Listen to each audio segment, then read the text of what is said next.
Hello everyone, this is exercise 9 from chapter 2 procedures. Draw a circle and remove any mark indicating its center. Find the center of the circle. This is an interesting one. We'll begin this time not with a segment or a point, but a circle. So let's draw for ourselves a circle here, and I suppose if your compass stabs the paper, you can't really remove any mark indicating it. But you should be able, when you do the construction, to see whether or not the construction works and actually lands where you expect it to. So we'll go through that. All right. So there is the beginning of this exercise. There's our circle, and what we want to do is find the center. So the way we'll do that is we'll choose 2 points, A and B, somewhat near each other on the circle.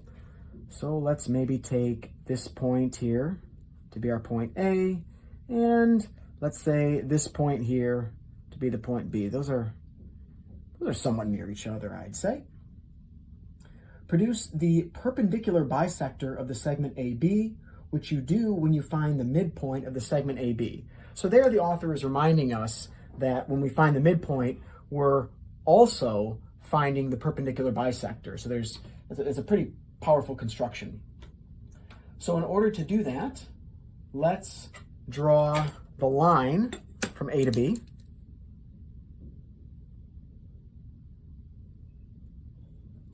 Do that in green here. So I've drawn this line from A to B, and you can see we've got this little bit of area there outside of A and B. And I want to draw the midpoint to ultimately find the perpendicular bisector. So here I will set my compass maybe right at B. And hey, guess what? Whoop. It's a Jesus fish construction.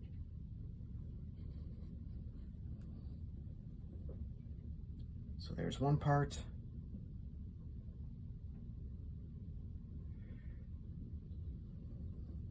There is the other part. And I've got my Jesus fish there. So I want the perpendicular bisector of the segment. And so I will now draw this here. Perpendicular bisector. And we don't know exactly what we're going to do with it. So we'll kind of just make it a little bit long so we don't have to extend it if that possibly comes up.